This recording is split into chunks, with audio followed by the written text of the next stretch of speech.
직업방송과 연합뉴스TV가 함께 만드는 취업 전문 뉴스 투데이 고용플러스입니다. 요청만 하면 언제나 대출받을 수 있다는 문자 메시지나 전화 받아보신 경험 있으실 겁니다. TV에도 각종 대출 광고 심심치 않게 볼 수가 있죠. 하지만 앞으로는 이런 빚 권하기가 훨씬 더 까다로워집니다. 박진영 기자입니다. TV 광고와 전단, 쏟아지는 전화와 문자까지 우리 사회에는 빚을 얻어 쓰라는 유혹에 가까운 광고가 넘쳐납니다. 저금리만이 아니라 이런 빚 권하는 관행이 오늘날 가계대출을 1,400조 원까지 불리는 데 한몫했다는 데는 이론의 여지가 없는데 금융당국이 이런 관행에 메스를 들었습니다. 먼저 대출 모집인들에 대한 규제가 한층 강화됩니다. 110여 개 금융사에서 활동 중인 12,000명의 모집인들은 전체 대출의 25% 이상을 담당하면서 지난해에만 5,400억 원 넘는 수수료를 받았습니다. 수수료를 많이 받으려니 고금리 대출을 권하게 마련입니다. 하지만 앞으로는 대출 모집인이 고금리 대출로 갈아타도록 권유를 할 수 없습니다. 또 명함이나 인터넷 광고에서 모집인 이름과 상호를 크게 쓰고 소속 금융사는 작게 표시하도록 했습니다. 금융사 직원이 아니라 대출 수익에 따라 돈을 버는 대출 모집업체 소속이거나 개인임을 강조하라는 겁니다. 대부업 광고 기준은 더 엄격해집니다. 누구나 손쉽게처럼 대출이 쉬운 것처럼 오인하게 해 대출을 유도하는 문구는 쓸 수 없고 대부업 방송 광고 총량도 하반기에는 상반기보다 30% 정도 줄이기로 했습니다. 정부는 이 같은 규제가 보다 실효성을 갖기 위해 올해 안에 법적 근거를 만드는 작업에 착수하겠다고 밝혔습니다. 연합뉴스TV 박진영입니다. 연합뉴스TV는 은퇴 후 의미 있는 활동으로 활기찬 제2의 인생을 보내는 분들을 소개하고 있습니다. 오늘은 은퇴 후 안국역에서 통역 봉사를 하고 있는 86세 민간 외교관 구영서 할아버지를 만나봅니다. 김장현 기자입니다. 80이 넘는 연세에도 구영서 할아버지는 안국역으로 향합니다. 오늘은 어떤 관광객을 만날지 생각하면 가슴이 설렙니다. 도착한 곳은 지하철 매표소. 역명에 익숙하지 않은 관광객들 입장에선 자동 판매기를 통해 표를 끊는 것이 쉬운 일은 아닙니다. 이때 구영서 할아버지가 유창한 일본어 실력으로 관광객들에게 다가가 길 안내를 해줍니다. 한국에 来たんですけど、なんかすごい韓国人なのに日本語を喋れる人がたくさんいてすごいなって思いました。 2003년부터 외국어 봉사단에 참여해 활동을 시작한 구영서 할아버지. 안국역에서 통역자원봉사를 한 지 벌써 6년째입니다. 일주일에 2번 2시간씩, 많은 때는 하루에 20명까지 일본어와 영어로 길 안내를 합니다. 지금도 복지관에서 일본어를 가르치며 공부도 하고 있는 할아버지는 일본어 속담에도 강합니다. 旅は道連れ、世は情け。話があるんですよ。 지난 여름에 한국을 방문한 일본인 관광객이 할아버지 덕분에 한국 여행이 즐거웠다고 쓴 이메일입니다. 낙엽이 떨어지면 할아버지를 다시 찾아 한국에 오겠다는 약속도 적었습니다. 한일 간의 역사적인 앙금이 있지만 한국을 이해하고 사랑하는 일본인들도 많다고 할아버지는 이야기합니다. 할아버지는 카투사로 군복무를 마치고 미군 군무원으로 10년간 근무한 뒤 기업에서 12년간 통번역 업무를 했다고 합니다. 자원봉사 활동에 대해 나누고 즐기는 일이라고 할아버지는 말합니다. 앞으로도 저가 힘이 닿는 한 계속 이 즐거운 일을 계속 해나갈 생각입니다. 오늘도 인사동거리는 구영서 할아버지와 많은 관광객들 덕분에 활기찹니다. 연합뉴스TV 김장현입니다. 기간제 교사와 강사단체들이 교육부의 정규직화 가이드라인 발표를 앞두고 예외 없는 정규직 전환을 요구하는 집회와 기자회견을 열었습니다.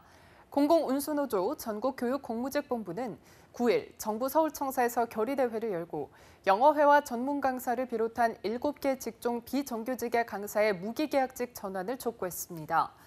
전국기간제 교사연합회도 같은 장소에서 기자회견을 열고 모든 기간제 교사를 정규직으로 전환하라고 요구했습니다. 반면 전교조는 기간제 교원의 일괄 정규직 전환에 동의하지 않는다는 입장을 밝힌 바 있습니다. 한국과 아세안이 자유무역협정 추가 자유화 협상에 속도를 내기로 했습니다.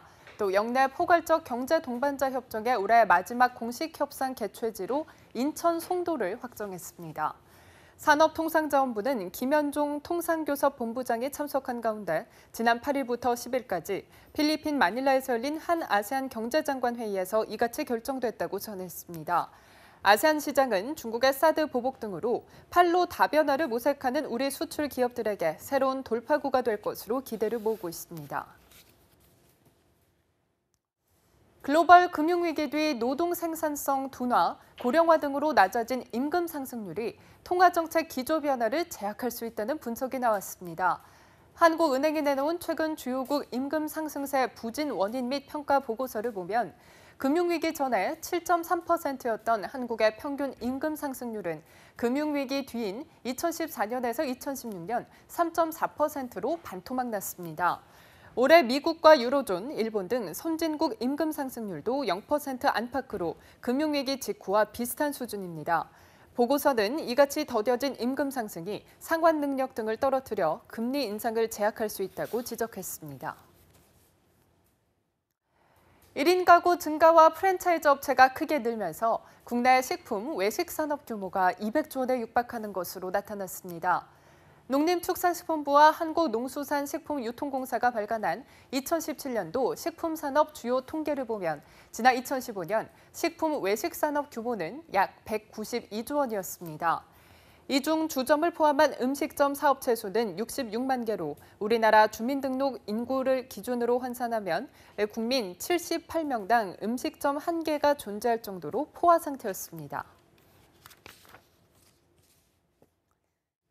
사드 배치 후 보복의 표적이 된 롯데마트의 중국 내 입지가 더욱 좁아지고 있습니다. 현지 매장 영업이 대부분 중단되면서 피해액이 눈덩이처럼 불어나고 있는데요.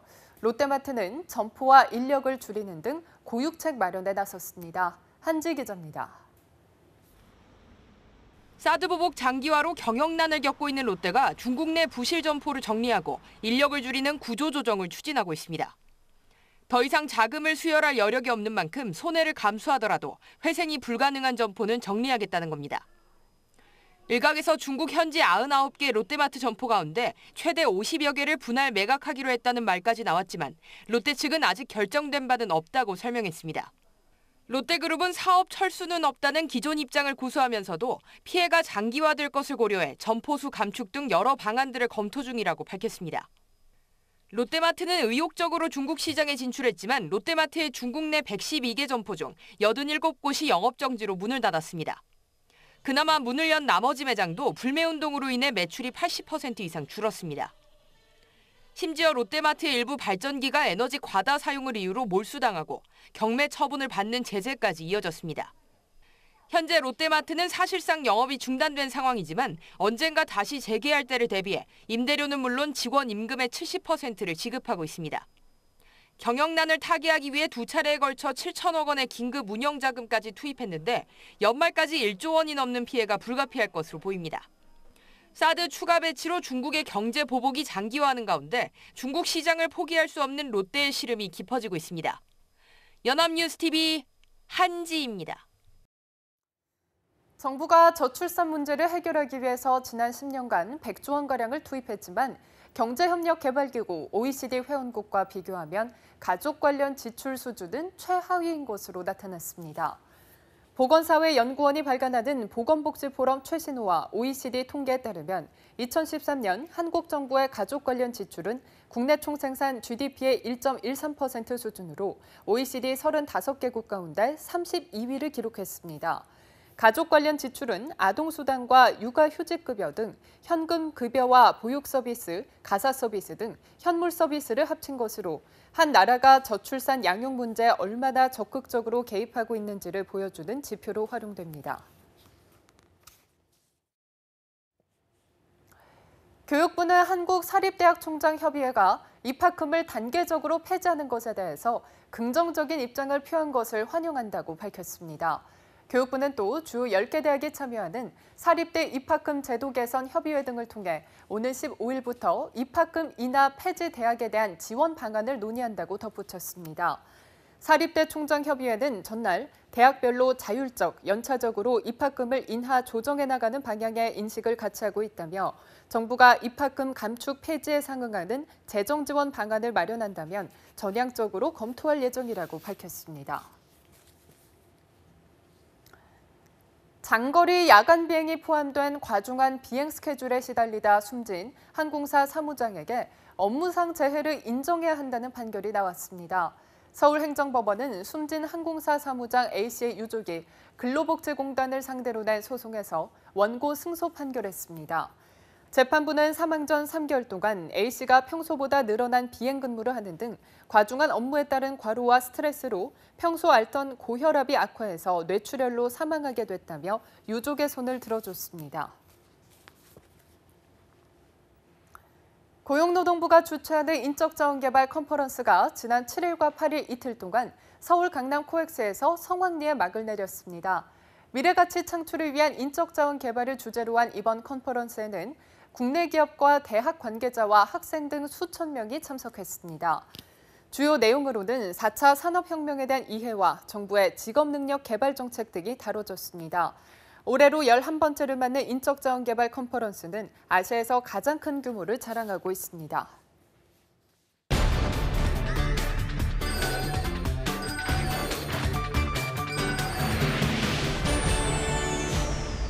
네, 사회적으로 핫한 이슈를 키워드로 알아보는 핫키워드 시간입니다. 오늘도 구보나 캐스터와 함께합니다. 안녕하세요. 안녕하세요. 핫키워드 시간입니다. 저성장 시대가 계속되면서 소비에도 새로운 패러다임이 열리고 있습니다. 물건을 새로 생산하는 것이 아니라 기존의 것을 가지고 서로 공유를 할 수 있도록 이런 신개념 소비 문화가 정착이 되고 있는 겁니다. 네, 그런 걸 바로 공유 경제라고 하죠. 불과 몇 년 사이에 이 공유 경제 시장이 큰 폭으로 성장을 한 것 같아요. 네, 이 공유 경제가 가장 먼저 발달하기 시작한 나라는 미국인데요. 2008년 미국발 경제 위기와 함께 공유 경제가 폭발적으로 발달했다고 합니다.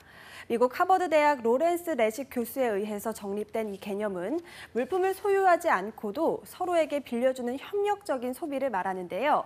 이 빈방이나 책 등 활용도가 떨어지는 것에서부터 자동차나 부동산까지 공유를 함으로써 자원 활용을 극대화한다는 겁니다. 자원을 가지고 있는 사람의 입장에서 보면 사용하지 않는 물건이나 서비스를 타인과 공유함으로써 효율을 높이는 동시에 수익까지 창출할 수 있으니까요. 긍정적인 영향을 줄 수 있고 또 사용자 입장에서도 굳이 많은 돈을 쓰지 않아도 자신이 필요한 것을 저렴한 가격에 이용을 할 수 있으니까요. 서로에게 윈윈 게임이 되는 셈입니다. 네, 경제 위기와 함께 발달하기 시작했지만 절약도 할 수 있는 한편 자원의 낭비를 막아서 환경 보호까지 할 수 있으니까 여러모로 긍정적인 문화인 것 같은데요. 우버나 에어비앤비 역시 이러한 공유 경제에서 출발한 비즈니스 모델이잖아요. 네, 맞습니다. 공유 경제는 처음에는 나누고 바꿔 쓴다는 단순한 개념에서 출발을 했지만 이제는 소비의 대안을 모색하는 사회운동에서부터 신개념 비즈니스 모델로도 활용이 되고 있는데요. 말씀하셨다시피 에어비앤비와 우버가 공유 경제를 통해서 성공한 대표적인 예라고 할 수가 있습니다. 2008년에 창업한 에어비앤비는 창업 9년 만에 기업 가치 300억 달러를 돌파하고 191개 국가의 300만 개 숙소와 1억 6천만 고객을 보유하고 있을 정도로 폭발적인 성공을 거뒀는데요. 우버 택시 역시 2009년 창업 이래 기업 가치가 680억 달러를 돌파하면서 큰 주목을 받았습니다. 네, 저렴하면서도 효율적으로 소비를 할 수 있게 유도한다는 것이 이 공유 경제의 가장 큰 장점이 아닐까 싶은데요. 우리나라의 경우도 이 공유 경제가 조금 활성화되어 있는 편인가요? 네, 얼마 전부터 우리나라 역시 공유 경제 발달에 박차를 가하기 시작했습니다. 가장 대표적인 예가 바로 시작된 이 카쉐어링 사업입니다. 국내 카쉐어링 이용자는 2011년 13,000여 명에서 올해 6월에는 약 150만 명으로 약 6년 만에 100배 이상 증가했다고 하는데요. 카쉐어링은 특히 우리나라뿐만 아니라 세계적으로도 초고속 성장 중인 공유 경제 분야 중 하나입니다. 컨설팅 업체 엘릭스 파트너스는 현재 490만 명 수준인 카쉐어링 멤버십 보유자가 2020년에는 2,600만 명으로 늘어날 것으로 예상했을 정도라고 합니다. 네, 우리나라에서만 불과 6년 만에 100배가 성장했다는 것도 굉장히 놀라운 수치인데요. 이렇게 카쉐어링이 인기를 끌게 된 요인이 있을까요? 네, 이 경기 불안과 저성장을 겪은 젊은 세대들이 보여주기 식에서 효율성을 추구하는 소비 문화를 더 선호하게 된 것이 원인 중 하나인데요. 이 카쉐어링의 가장 큰 장점이 바로 비용 절감이기 때문입니다. 자동차 보유세는 물론 자동차 감가상각비, 주유비, 주차비, 세금 등을 아낄 수가 있기 때문인데요. 가령 우리나라의 한 카쉐어링 업체의 경우 경차를 4시간 30분간 정도 빌렸을 때 대여비와 보험금을 포함해서 3만 원 가량의 비용이 드는데 같은 시간, 같은 거리를 택시로 이용했을 때보다 무려 40%를 절감할 수 있는 금액입니다. 네, 택시를 타거나 직접 자동차를 소유하는 것보다 훨씬 더 비용을 절약할 수 있는 거네요. 굳이 차를 소유하지 않아도 자기가 원하는 시간에 언제 어디에서나 저렴하게 이용할 수 있다는 게 이 카쉐어링의 가장 큰 장점인 것 같은데요. 네, 그렇습니다. 이 카쉐어링뿐만 아니라 의류 렌털 서비스도 인기인데요. 한 의류 렌털 서비스의 경우 출시 8개월 만에 이용권 판매 누적 건수는 14,000건에 이를 정도였습니다. 이 밖에도 주차장이나 사무실, 아기옷 등 다양한 분야에서 공유를 할 수 있는 업체들이 생겨나고 있다고 합니다. 와, 정말 전방위적으로 공유경제 비즈니스 모델이 생겨나고 있다는 사실이 굉장히 놀라운데요. 네, 맞습니다. 이러한 공유경제의 선기능을 보고 지자체에서도 공유경제를 활성화하자는 주장이 나오고 있는데요. 공유경제 문화를 선도하는 가장 대표적인 지자체는 전주시입니다. 생활비를 반으로 줄이는 문화 만들기 캠페인에 나선 건데요. 정보와 공간, 재능, 지식, 물건 등을 함께 나눠 쓰는 이른바 공유경제를 통해 생활비를 반으로 낮추자는 내용이죠.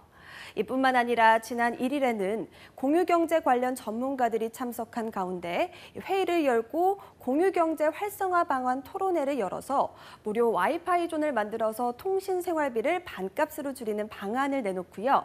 먹거리와 의류, 교통통신 등을 공유해서 생활비를 줄이는 아이디어 공모를 벌여서 이들 중 우수한 아이템을 정책에 적극적으로 반영하기로 했습니다. 나눔과 상생의 공유경제를 확산해서 반값 생활비 도시를 실천하자는 것이 바로 전주시의 목표라고 할 수가 있습니다. 네, 그렇군요. 이렇게 본다면 앞으로도 공유경제가 점차 발전해서 가장 대중적인 소비 문화로 자리 잡을 날이 머지않은 것 같아요. 네, 하지만요, 일각에서는 공유경제 시장에 대한 우려의 목소리도 나오고 있습니다. 공유경제의 가장 큰 문제점은 소비자 보호 장치가 부실하다는 건데요. 일례로 우버나 에어비앤비를 이용하다가 강도나 성폭행과 같은 심각한 피해가 발생했지만 이를 막을 수 있는 안전장치가 없어서 여전히 피해 방지는 소비자의 몫으로 남아있다는 겁니다. 카쉐어링 서비스 역시 본인 확인 절차가 허술한 탓에 무면허 운전자가 차를 빌려서 운전을 하거나 사고를 낸 후에 뺑소니하는 사례까지 속출하고 있어서요. 관련법 개정도 선행되어야 한다는 지적도 나오고 있는 상황입니다. 이뿐만 아니라 기존 기업과 공유경제 기업 간의 충돌도 거듭되고 있어서 이 산업계의 법적인 규제와 안전장치 역시 마련되어야 한다는 의견이 제기되고 있어서 여전히 보완되어야 할 점도 많아 보입니다. 네, 그렇군요. 본격적으로 등장한 지 10년도 채 되지 않은 개념이기 때문에 그만큼 시행착오도 겪게 되는 것 같습니다. 하지만 올바른 공유경제가 정착이 된다면 자원의 낭비도 줄이는 한편 일자리 문제도 해결되고 사용자, 이용자 모두에게 균형적인 이득이 돌아오는 이른바 좋은 경제 패러다임으로 정착되지 않을까 싶습니다. 지금까지 핫키워드 구보나 캐스터와 함께했습니다. 고맙습니다. 고맙습니다.